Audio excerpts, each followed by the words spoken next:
Binge or Bin from Independent TV, bringing you the lowdown on which TV shows are binge-worthy and which ones are bin-worthy. This week, we've been watching HBO's video game adaptation, The Last of Us, and the final series of BBC drama, Happy Valley. And we'll introduce you to our pick of hidden gems we think you should be watching. Hey Annabel! Jacob, Happy New Year! Happy New Year to you too. Tell you what though, I've been watching TV just like I did last year. Let's get into it. What have you been watching? I've been watching HBO show The Last of Us, which is HBO's adaptation of the video game created by Neil Druckmann. I think this has been long in the works, and there's been lots of iterations of who the main duo would be, and a lot of people who love the games have been worried about what any adaptation could bring, because it's known that video game adaptations are not that good. You know, Silent Hill, Doom, they've all kind of failed.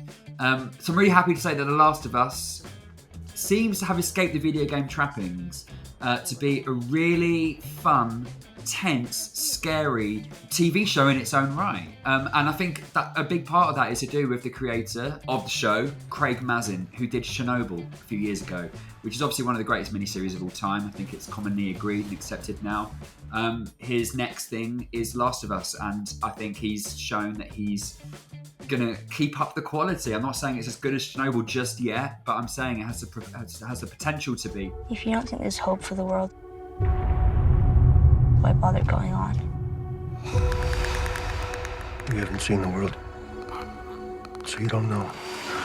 It's a post-apocalyptic show, and you might be thinking, do we need another one of these? But I think what separates this is the central duo. You have Pedro Pascal and Bella Ramsey, who, funnily enough, are both Game of Thrones alumni, both stole scenes in their smallish roles in Game of Thrones. But here they've got such good chemistry, and you can just tell that they put so many actors together in preparation for this show, because you need this relationship to be what entices you in. And these two, just instantly when you see them on screen in the first episode, you know that it's going to be a show to watch for them alone. But fortunately, everything else surrounding it, whether it be co-stars, you've got Anna Torv, who's so great in Fringe and Mindhunter, back on TV in a supporting role in this. And also the effects, the visuals are so eerie, the cityscapes that are hollowed out, and also the infected. We're not talking about slow George A. Romero Walking Dead zombies here. We're talking about 28 Days Later style, really fast, that adds such dread. The Last of Us, in the episodes that I've seen, has emotion, it has twists and turns, it has really great endings, and it just has great acting. And I think that's the thing with a lot of shows like this. Sometimes they skimp on that side of things. And even the writing seems a bit formulaic. But here, I think we are in safe hands. But even last year, Resident Evil, right, got the Netflix treatment, and it got cancelled immediately. And it was rubbish. I think did you watch? Someone watched it. Yeah, I binged that. It was literally one of those throwaway moments that it was so bad that it was just like a blip in my memory. Yeah, and while I have a soft spot for the films of Resident Evil, even though they're not great, I can see why video game players would have been really worried about touching the golden goose, which was The Last of Us. But yeah, I'm really happy to say they shouldn't be worried. Here comes the big question. Is The Last of Us a binge or a bin? Let's hope it won't be the last of the good video game adaptations. The Last of Us is a binge! So, Annabel, tell me, have you been watching something that's as good as The Last of Us? I have. I think everyone in the UK can agree that we are all thrilled to have Happy Valley back on screens. After 8 years, we've got a season 3 of Sarah Lancashire's brilliant police procedural. And it's kind of business as usual. The writing is really great. You've got, all of the fan favourite actors are back. Sarah Lancashire returns as West Yorkshire's finest police officer, Sergeant Catherine Kaywood. And meanwhile, her adversary, Tommy Lee Royce, played by James Norton, is rotting away in prison, serving a life sentence for, his many, many misdeeds, which include, but are not exclusive to, I mean, beating her to within an inch of her life. Oh, it's a long story, so from a distant altercation. Her life feels pretty peachy at the moment, and mostly because Ryan, her grandson, has stopped asking questions about his no-good father. But of course, this is Happy Valley, and it's not all happy families ever. So, I mean, within the first episode, that kind of domestic bliss comes crashing down, and she learns that someone, I won't say who, has been secretly taking Ryan to go see Tommy in prison. And that's kind of the first bombshell of Happy Valley season 3. It's exactly what we wanted and everything we've missed for the last 8 years.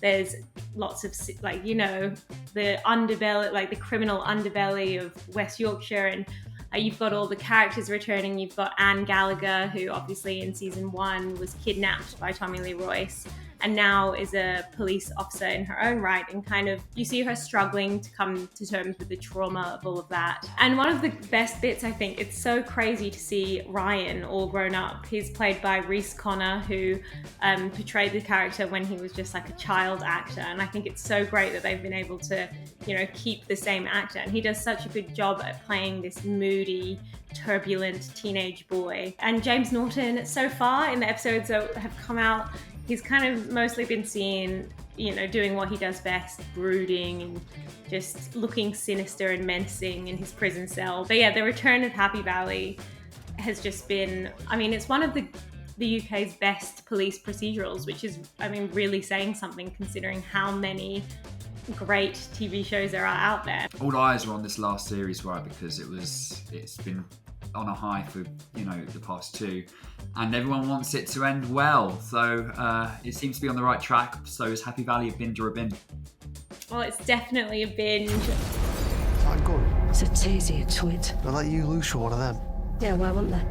Aren't you a bit old? I would like to talk about some hidden gems now, which I really love, because these are the shows that we think you should be watching, the ones you might not necessarily have heard of, or the ones that you've had on your watch list and you've been meaning to get around to.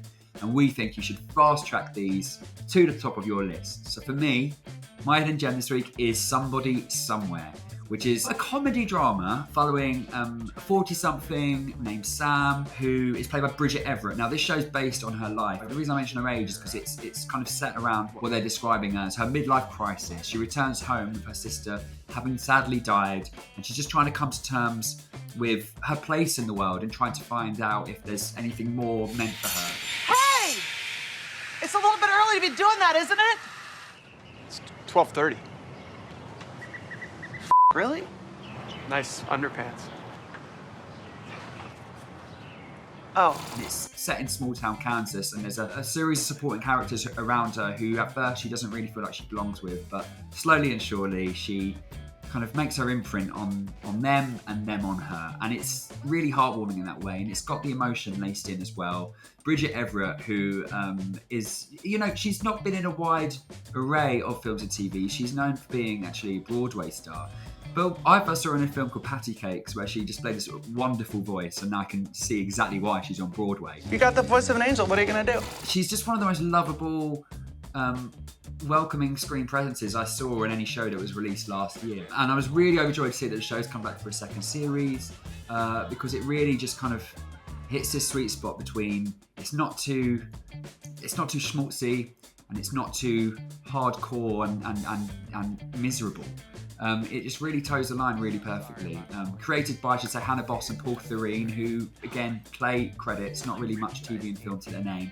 But I tell you something, if this is anything to go by, they're going to have a long, illustrious career on TV and hopefully film. You're a big deal. So my hidden gem this week is something similar, I think, by the way that you're describing yours. It's Mo, which is on Netflix. The series is actually a semi-autobiographical sitcom by the Palestinian-American comedian Mohammed Amir, whose stand-up is actually on Netflix as well and is also great, but I think this is just the best thing that he's done. So Mo is a refugee who's living with his family in Houston, Texas, while they await their asylum claim. It's just got so much heart, and it kind of explores, you know, tough themes, political topics, but always with like a really light touch and a sense of humor.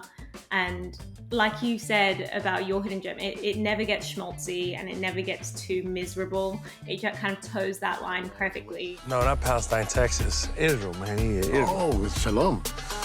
Yeah, it's a real braining issue. The show was co-created by Amir and also fellow comedian Rami Youssef, who both worked on the award-winning series Rami. They both kind of explore similar themes, but it's definitely not treading on the same ground. If you've watched Rami, you'll love Mo, and you won't think that there's too much crossover or anything like that. And I think the whole thing is just grounded by Mo's presence on screen.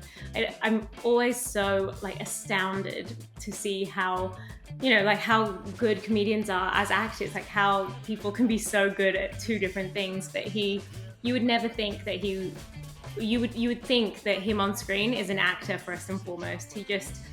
He's like the linchpin for this whole thing. There is a massive cliffhanger at the end of season 1, which will hopefully be resolved. So yeah, watch it when you get a Mo.